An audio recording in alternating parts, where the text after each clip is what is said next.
네, 1년 만에 뵙습니다. 제가 기억하는 분도 있고 기억 잘 못하는 분도 있습니다. 이제 티셔츠는 익숙해지셨죠? 예, 저희 자의가 아니고 입자고 해서 입게 됐습니다. 여러분, 가수 싸이 씨를 아마 다 아실 겁니다. 그렇죠?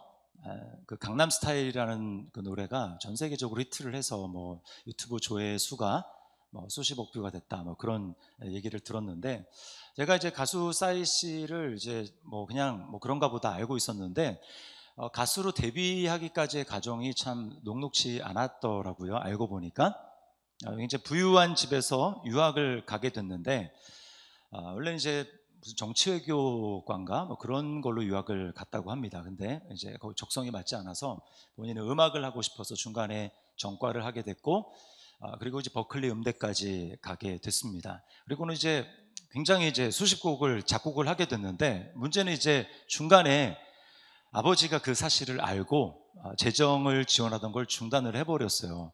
그러니까 미국의 학비가 굉장히 비싸니까 굉장히 이제 힘든 삶을 이제 살아야 했던 거죠. 그리고는 이제 한국에 들어오게 됩니다. 자기가 작곡한 수십 곡의 곡을 들고 50여 곳의 엔터테인먼트 회사를 찾아다니면서 자기가 이런 곡을 작곡했다고 이렇게 손을 내밀어 보지만 아무도 이제 함께 일을 하겠다고 한 사람들이 없었어요. 2년 동안 한 곡도 팔리지 않았다고 합니다. 그때 싸이 씨의 유명한 그 말이 이제 등장하는데, 그게 뭐냐면 이런 말입니다. 지치면 지는 것입니다. 그리고 미치면 이깁니다. 라고 하는 말이었어요. 이게 사실은 저는 싸이 씨를 만들었다고 생각을 합니다. 그래서 정말 미친 척하고 방송국으로 이제 가게 됐습니다. 방송국으로 가서 이제 어느 한 층에 뭐 PD와 뭐 이제 관계자들이 일을 하고 있는데, 복도가 꽤 길었나 봐요. 그래서 그 복도를 다니면서 노래하면서 춤을 췄다고 합니다. 그래서 저를 좀 봐주십시오. 저는 이런 다양한 노래와 춤을 할 수 있습니다.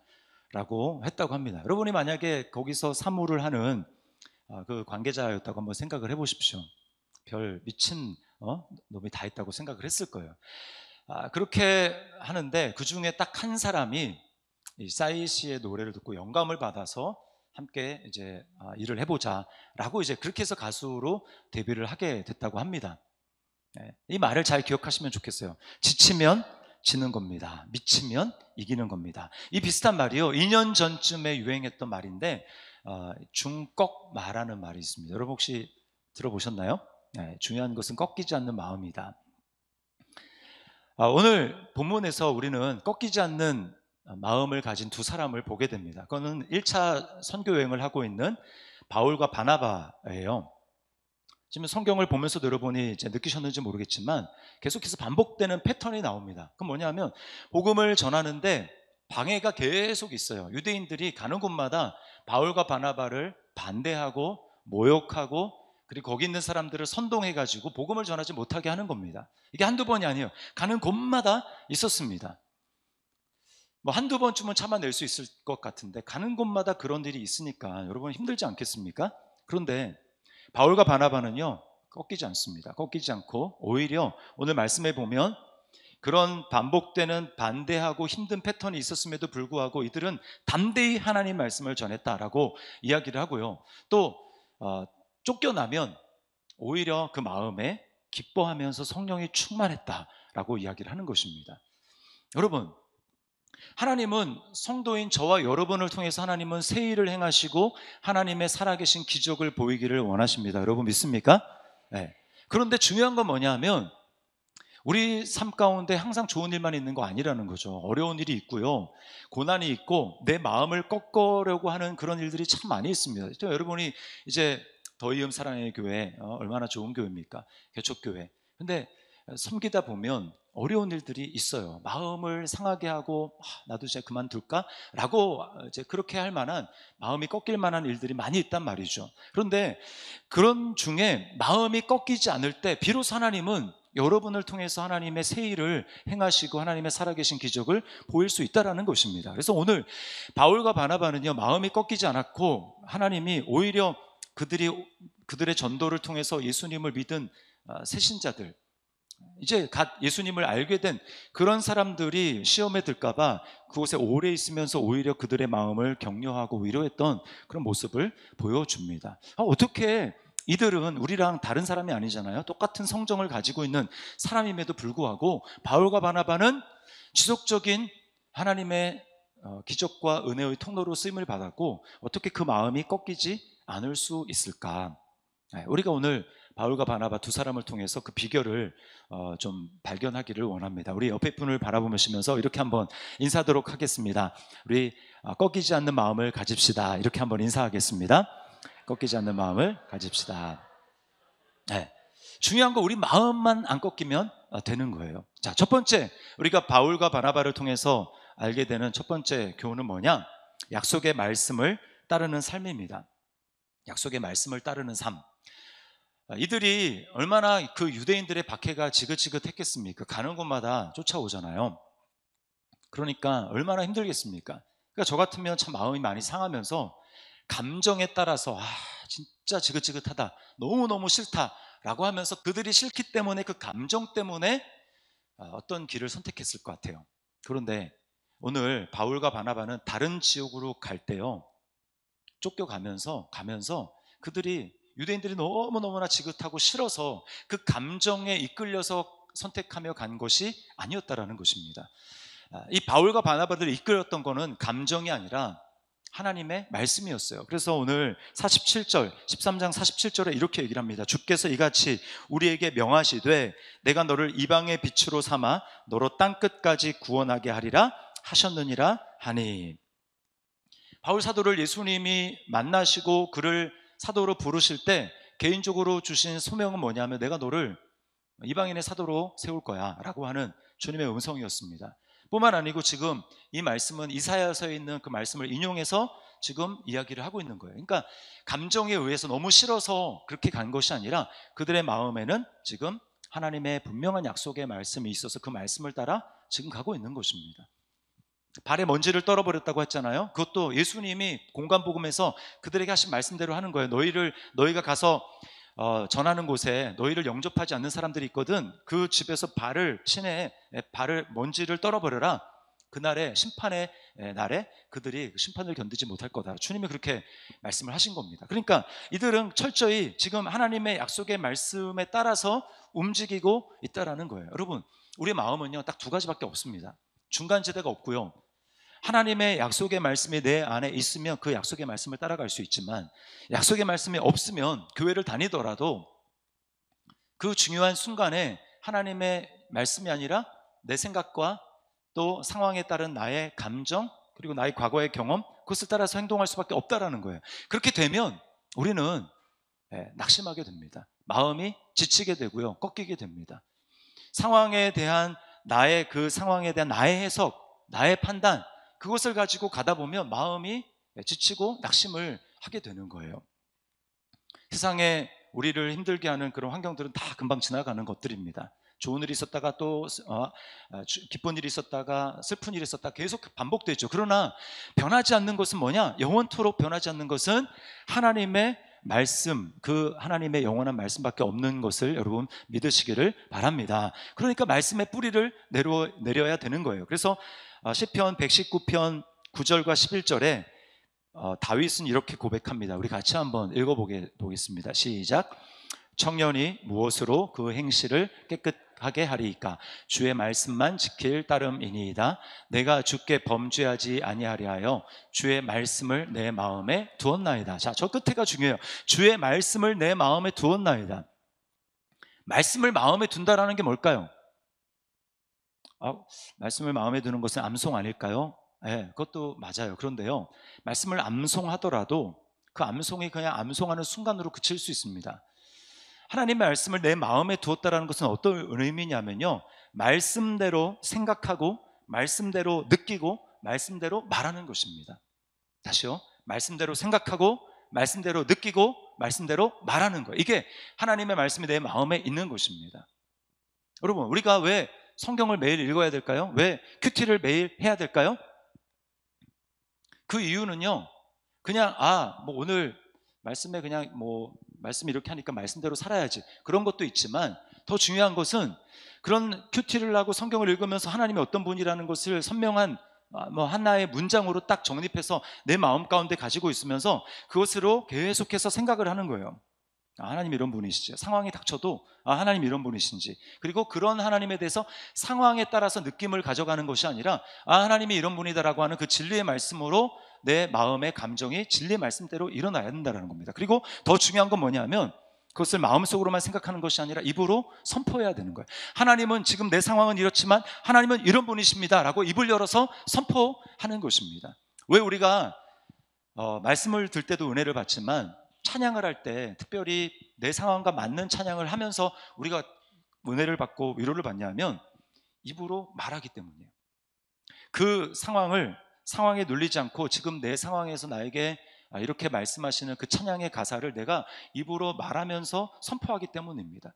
그럴 때요, 우리가 아침에 딱 눈을 뜨면, 특별히 여기 지금 꺾이지 않는 마음이라고 했을 때 그 말은 뭐예요? 지금 꺾일 만한 상황이라는 거잖아요. 어려운 상황이라는 거잖아요. 아침에 딱 눈을 뜨면 부정적인 감정의 먹구름이 쫙 몰려옵니다. 자연스럽게 그냥 몰려와요. 그러면 그때 그냥 가만히 두면 어떨까요? 그때 그런 마음으로 상태로 성경을 읽으면 웬만해서는 그것을 몰아내기가 쉽지 않습니다. 그냥 말씀이 잘 들어오지도 않습니다. 그럴 때 어떻게 해야 됩니까? 그럴 때 우리가 들었던 말씀, 그것을 기억한 말씀, 내 마음에 새겨져 있는 말씀을 기억하면서 그 말씀으로 선포하는 거예요. 입을 열어서 선포하는 것입니다. 상황은 지금 이렇고 내가 느낌은 이렇지만 그렇지 않습니다. 하나님의 말씀은 나에게 이렇게 말씀이다라고 말씀으로 내 마음에 대해서 선포하는 겁니다. 이 비결을 알았던 사람이 다윗이었어요. 다윗. 그래서 아까 다윗은 말씀을 마음에 두었다고도 얘기를 하지만 시편 42편과 43편에 보면 거기에 반복되는 후렴구가 있습니다. 다윗이 너무나 힘들었어요. 사람들의 조롱하는 말, 야, 하나님이 너 지금 그런 상황에 하나님 살아가 계신다라는 그런 말이 나오냐? 너의 하나님은 죽었어. 너의 하나님은 너를 버렸어. 너 상황 보고도 답이 안 나와? 그렇게 할 때 다윗은 주야로 눈물이 자기 음식이 됐다고 이야기를 합니다. 그런 상황 가운데 눌리게 되는 거예요. 마음이 꺾이게 되는 겁니다. 그런데요, 다윗은 어떻게 합니까? 자기 영혼에 대해서 명령하는 거예요. 내 영혼아, 내가 어찌하여 낭망하며 어찌하여 내 속에서 불안하여 하는가? 너는, 다른 사람이 아니라 자기에게 얘기하는 겁니다. 너는 하나님을 바라라. 그가 나타나 도우심으로 말미암아 내가 여전히 찬송하리로다. 할렐루야. 여러분, 이것이 바로 말씀이 마음 가운데 있는 거예요. 그냥 머리로 아는 것이 아니라 말씀을 선포하는 것입니다. 선포할 때 능력이 나타나는 거예요. 내가 상황에 따라 나의 부정적인 생각과 감정으로 반응하는 것이 아니라 선포할 때에 그 선포하는 말씀이 내 귀에 들리는 겁니다. 그리고 그 말이 내 안에 새로운 변화를 가져오는 거예요. 여러분, 이렇게 할 때 우리 삶 가운데 놀라운 변화가 일어나게 되는 것입니다. 이거는요, 마인드 컨트롤이 아니에요. 스스로 자가 가스라이팅을 하는 게 아닙니다. 진리가 아니라면 그게 마인드 컨트롤도 될 수 있고 그냥 긍정적으로 좋은 마음 갖자는 거잖아라고 할 수 있을지 모르겠지만, 여러분, 성경에서 우리를 어떤 존재라고 얘기합니까? 그런즉 누구든지 그리스도 안에 있으면 뭐예요? 새로운 피조물. 겉모습은 똑같죠. 그러나 우리의 영은 하나님 안에 있기 때문에 우리는 그리스도와 함께 완전히 새로운 존재로, 지금 그리스도와 함께 하나님 보좌 우편에 앉은 자로 우리는 눌리지 않는 그런 자입니다. 그러니까 존재에 맞는, 나의 정체성에 맞는 말씀을 나에게 선포하는 거예요. 그러기 위해서 여러분 제자 훈련 받는 겁니다. 나의 사상을 새롭게 말씀으로 완전히 갈아엎고 내가 말씀으로 무장하기 위해서. 자, 골로새서 3장 10절 말씀을 우리 같이 한번 읽어보겠습니다. 자, 시작. 새 사람을 입었으니 이는 자기를 창조하신 이의 형상을 따라 지식에까지 새롭게 하심을 입은 자니라. 아멘. 지식에까지 새롭게 하심을 입은 자니라. 여러분, 그러니까 말씀을, 약속의 말씀을 여러분 마음 가운데 새기시고 그 말씀대로 생각하시고 또 느끼시고 입으로 선포할 수 있기를 주님의 이름으로 축원합니다. 두 번째는 뭐냐?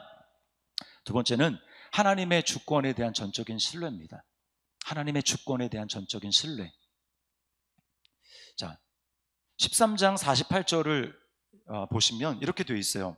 이방인들이 듣고 기뻐하여 하나님의 말씀을 찬송하며 영생을 주시기로 작정된 자는 다 믿더라. 자, 영생을 주시기로 작정된 자는 다 믿더라. 이거는 뭘 강조하냐면 하나님의 지금 주권을 강조하는 말입니다. 하나님의 주권. 자, 그래서요, 바울과 바나바에 의해서 지금 이 그 사도행전에 의도적으로 뭐라고 기록하냐면 3절에 14장 3절에 끝에 보면 이렇게 이야기하고 있습니다. 주께서 그들의 손으로 표적과 기사를 행하게 하여 주사 자기 은혜의 말씀을 증언하시니. 자, 여기 지금 주어가 누굽니까? 주께서예요. 네, 주께서. 동사가 뭡니까? 자기 은혜의 말씀을 증언하시니. 실제로 지금 사람들에게, 이방인들에게 복음을 전하는 것은 누구예요? 바울과 바나바예요. 그런데 지금 뭐라고 얘기하고 있습니까?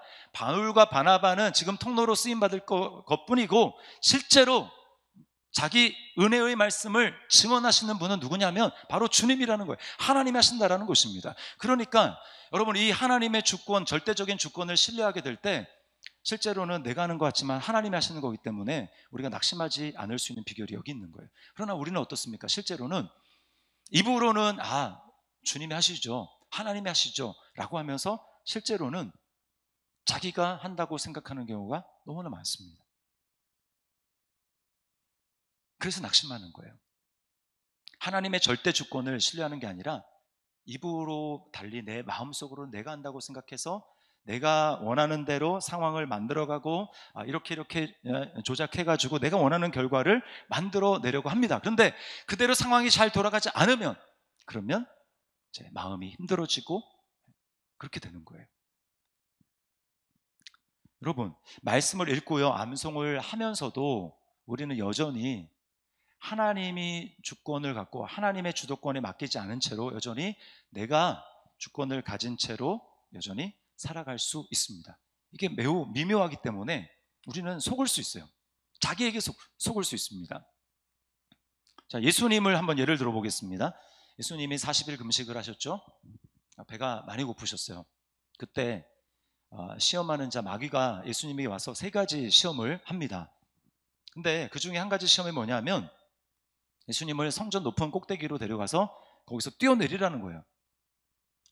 마귀가요, 그때 말씀을 인용합니다. 시편의 한 말씀을 인용해서 뭐라고 하냐면 네가 뛰어내리면 성경에 기록되어 있으되 하나님이 천사를 보내서 너의 발이 땅에 닿지 않게, 상하지 않게 하나님 지키실 것이다 라고 말씀을 합니다. 자, 여러분, 하나님께서 자기가 택한 하나님의 자녀들을 반드시 지키시고 보호하시고 인도하심을 여러분 믿습니까? 어떤 상황에도 하나님이 그렇게 하심을 여러분 믿습니까? 정말 하나님을 그렇게 신뢰한다면요, 내 상황에 어려움이 닥쳤을 때 그때 그 상황에 따른 하나님의 약속의 말씀을 붙들고 그 말씀에 내 몸을 실어서 하나님을 신뢰하고 하나님을 찬양하고 하나님을 따라가는 거예요. 그때 어떤 일이 일어나냐면 하나님이 정말 약속의 말씀대로 내 삶 가운데 기적과 하나님의 살아계심을 보여주시는 것입니다. 그런데 그런 일이 있을 때 하나님을 신뢰하면 그렇게 하면 되는데 지금 시험하는 자가 어떻게 하는 겁니까? 그런 일도 없는데 하나님이 진짜 그런가 안 그런가 하면서 하나님을 지금 시험하고 있다는 거예요. 자기를 드러내기 위해서 하나님 말씀을 이용하는 겁니다. 얼마든지 이럴 수 있다는 거예요. 여러분, 하나님의 주권에 대해서 절대적으로 굴복하는 마음을 성경에서 다른 말로 온유라고 합니다. 온유. 그럼 제가 앞에 있는 이 강영구 목사가 되게 온유하게 보이지 않습니까? 네, 아니에요? 제가 아마 강태호 목사님보다는 온유하게 보일 겁니다.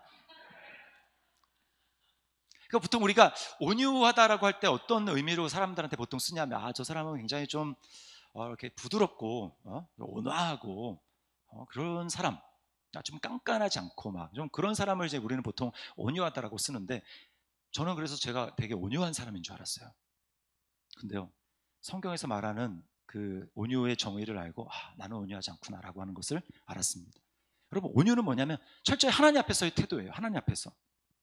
온유는요, 하나님의 그 주권에 하나님이 나를 어디로 미시던지 간에 하나님이 살짝만 밀어도 자, 왼쪽으로 밀었어. 그러면 왼쪽으로 가는 겁니다. 오른쪽으로 밀어. 오른쪽으로 가는 겁니다. 하나님 바람을 후 불어요. 그러면 이렇게 물러가는 겁니다. 이게 온유예요. 뭐 정반대 뭐냐? 고집입니다. 하나님이 미시는데 딱 그 자리에 버티고 서서 저는 못 가겠습니다. 저는 싫습니다. 라고 하면서 그 자리에 딱 자기 고집을 가지고 움직이지 않는 것. 그것은 사람들 앞에서 아무리 온화한 모습으로 보여도요, 그 온유 아닙니다. 그래서 성경에서 온유한 사람 딱 한 사람밖에 없어요. 예수님. 예수님 자신에 대해서 뭐라고 말씀합니까? 나는 마음이 온유하고 겸손하니. 그래서 우리 보고 예수님의 멍에를 매라고 말씀하시죠. 온유와 겸손의 멍에를 매라. 그래서 예수님만이 십자가를 지실 수 있는 겁니다. 여러분, 그 온유에 대해서 신학자인 A.T. 피어선 그 박사님은 뭐라고 이제 비유를 들었냐면요, 이 저울의 비유를 들었어요. 여러분, 천칭이라는 저울 아십니까? 이제 요즘은 거의 그거 보기 어려워요. 근데 천칭이라는 저울이 이제 양쪽에 이렇게 접시가 이렇게 있고 거기에 물건을 넣으면 이제 그쪽으로 기울어지는 거예요. 온유에 대해서 뭐라고 얘기했냐면요, 하나님은 반드시 우리를 걸음을 인도하시는데 우리가 어느 길로 가야 될지 잘 모를 때 그때 하나님께 기도하잖아요. 그러면 하나님은 반드시 하나님의 손을 눌러서 저울이 한쪽으로 기울어지게 해서 이쪽이 하나님의 원하시는 길이구나, 하나님이 이쪽으로 인도하시는구나 알게 하신다라는 것입니다. 그러나 중요한 건 뭐냐면 우리는 그 저울에서 손을 떼야 된다는 거예요. 우리는 내 마음속으로 원하는 바가 있어요. 그래도 저쪽보다는 이쪽으로 하나님이 좀 이렇게 인도해 주시고 하나님이 이쪽으로 좀 말씀해 주시면 좋겠다라고 하는 마음속에 원함과 소원이 있습니다. 있습니까? 없습니까? 네, 없다고 하면 거짓말이에요. 다 있어요. 이렇게 좀 은근히 하나님 힘을 줘서 하나님 이쪽으로 이렇게 하고 싶은 마음이 있습니다, 우리 안에. 근데 온유는 뭐냐면요, 내가 손을 떼는 거예요. 떼고 저울이 어디로 기울든지 간에 하나님, 제가 그 길을 따라가겠습니다. 그 길에 순종하겠습니다. 이게 온유입니다. 그래서 예수님은 어때요? 하나님이 어디로 인도하시는지 분명히 알았어요. 십자가구나. 구원을 위해서 내가 죽어야 되는구나. 내 생명을 내어놓아야 되는구나. 그러나 여러분, 누가 십자가 지고 싶어 하겠습니까?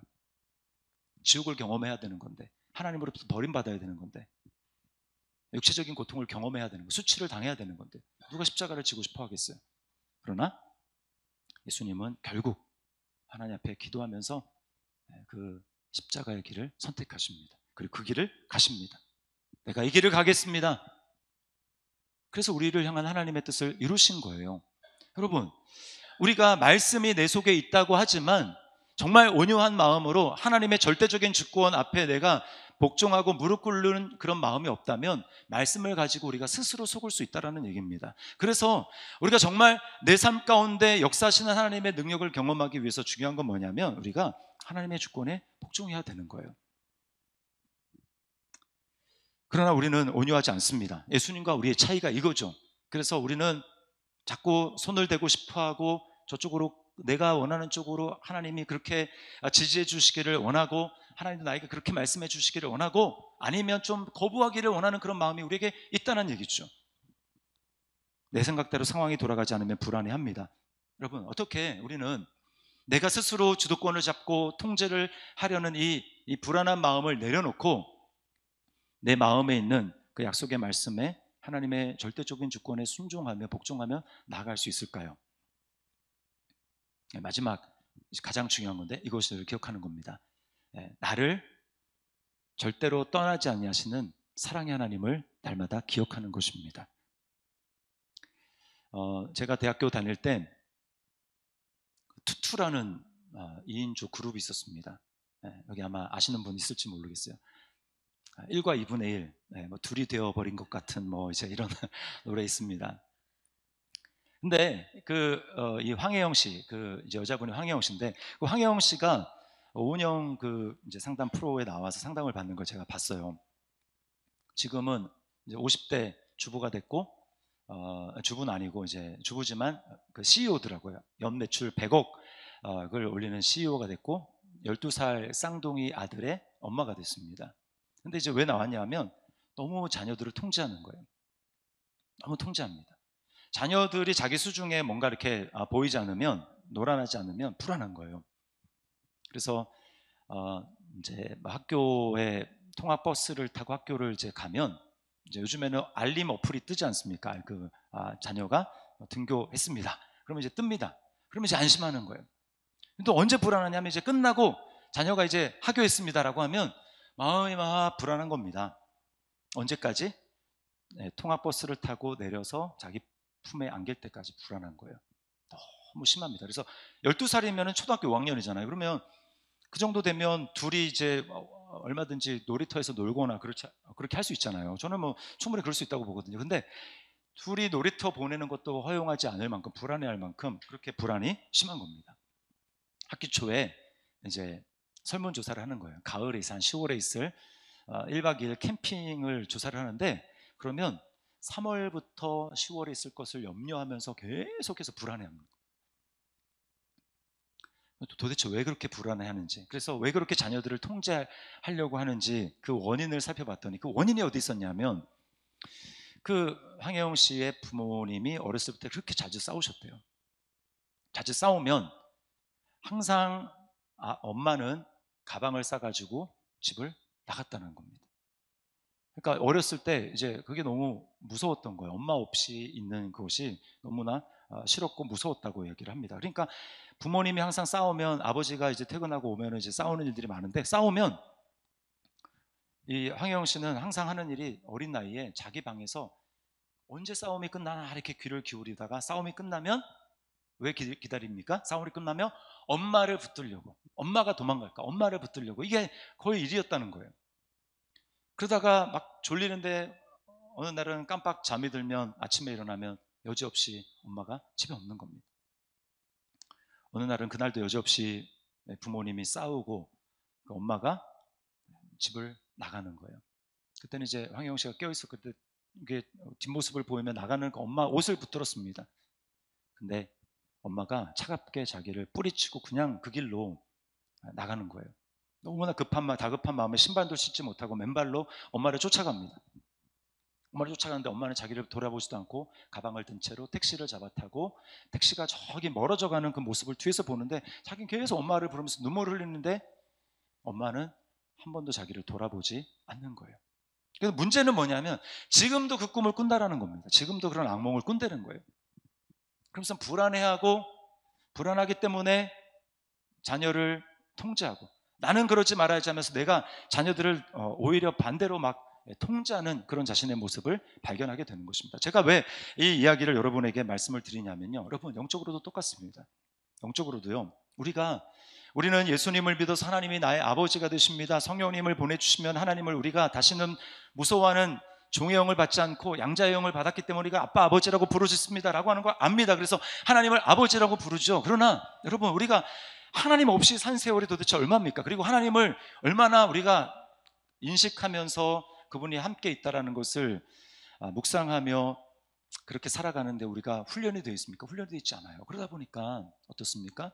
눈에 보이지 않는 하나님이 잘 눈에 보여지지 않고 하나님이 잘 느껴지지 않고, 그러다 보니까 마치 내가 엄마 떠난 고아처럼 나 혼자 있는 것처럼 그런 불안함을 느끼기 때문에 어때요? 우리는 눈에 보이지 않는 하나님보다는 뭔가 내 눈에 확실한 뭔가를 쥐고 싶어하고 그것이 있어야 내가 내 삶이 안전하고 내 삶을 뭔가 스스로 좀 통제하는 그런 느낌이 든다는 말입니다. 많은 사람들이 돈에 사로잡히는 이유가 바로 여기 있는 거예요.